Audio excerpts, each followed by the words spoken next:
Kasih karunia dan damai sejahtera Allah Bapa kita dan anaknya Tuhan Yesus Kristus menyertai saudara.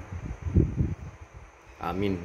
Shalom saudaraku yang terkasih, di dalam nama Tuhan Yesus Kristus senang bisa menyapa saudara di tempat saudara berada hari ini, dalam dimensi yang berbeda tetapi dalam dunia yang sama. Sebagai insan yang diciptakan untuk Tuhan, sebelum melakukan rangkaian aktivitas kita pada hari ini, marilah kita mengawalinya dengan mendengarkan firman Tuhan. Pembacaan firman Tuhan di pagi hari ini yang tertulis dalam Lukas pasal 14 ayatnya yang ke-14. Dan engkau akan berbahagia karena mereka tidak mempunyai apa-apa untuk membalasnya kepadamu, sebab engkau akan mendapat balasnya pada hari kebangkitan orang-orang benar. Demikian pembacaan firman Tuhan. Saudaraku yang terkasih di dalam nama Tuhan Yesus Kristus, ini adalah pelajaran sederhana untuk dapat memposisikan diri kita sebagaimana mestinya dalam kehidupan nyata pada saat ini. Artinya, kita kerap lupa diri dan tidak tahu memposisikan diri kita di dalam keberadaan kita. Kita ingin menduduki jabatan-jabatan yang lebih tinggi, bangku-bangku kehormatan, ingin dipuja-puji, dan ingin lebih diutamakan daripada orang lain. Tetapi Yesus Kristus mengkritik orang-orang yang demikian, bahwasanya kerendahan hatilah yang terutama dalam pola tindakan perilaku orang-orang yang beriman itu.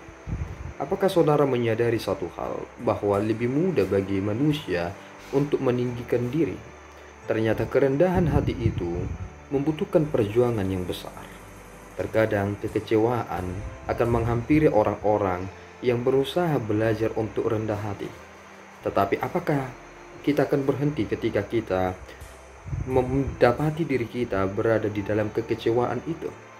Mungkin yang saudara sedang kerjakan adalah suatu hal yang besar, tetapi saudara tidak dihargai. Mungkin saudara akan bangkit dari hal tersebut dan akan melawan orang-orang, bahkan akan memaki-maki mereka.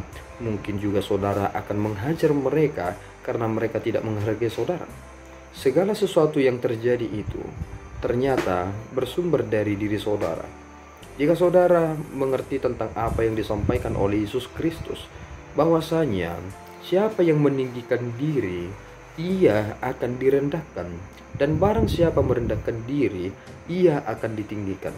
Meskipun dalam situasi itu, Yesus Kristus menegaskan bahwa jika kamu diundang dalam perjamuan kawin, jangan engkau langsung menduduki tempat yang paling terhormat, karena engkau sangat malu ketika engkau disuruh oleh yang memiliki jamuan itu untuk duduk di tempat yang lebih rendah.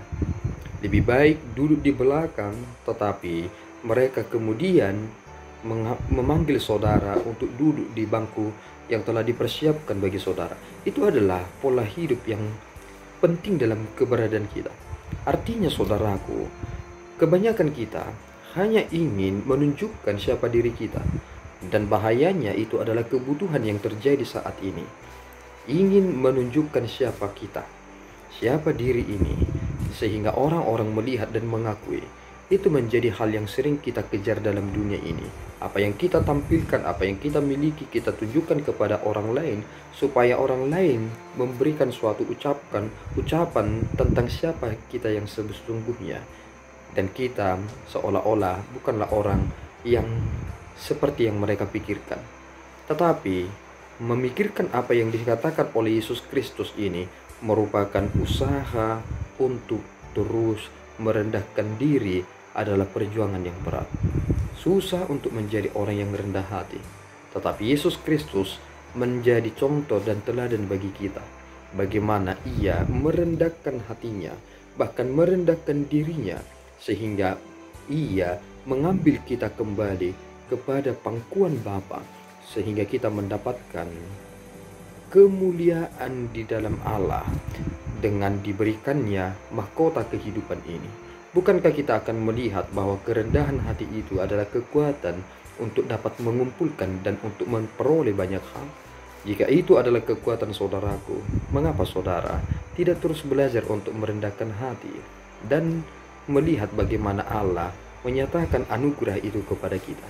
Jika itu adalah rezeki saudara, maka itu tidak akan lari kepada orang lain. Tetapi jika itu bukan milik saudara, seluar biasa apapun saudara ingin mempertahankannya, saudara hanya akan menerima kenyataan bahwa memiliki kemudian kehilangan segala-galanya adalah kepahitan yang sangat mengerikan. Mari belajar untuk rendah hati dan izinkan segala sesuatu yang terjadi itu adalah pelajaran berharga bagi kita. Tuhan Yesus memberkati. Kita berdoa. Ya Tuhan, kami bersyukur atas berkat-Mu.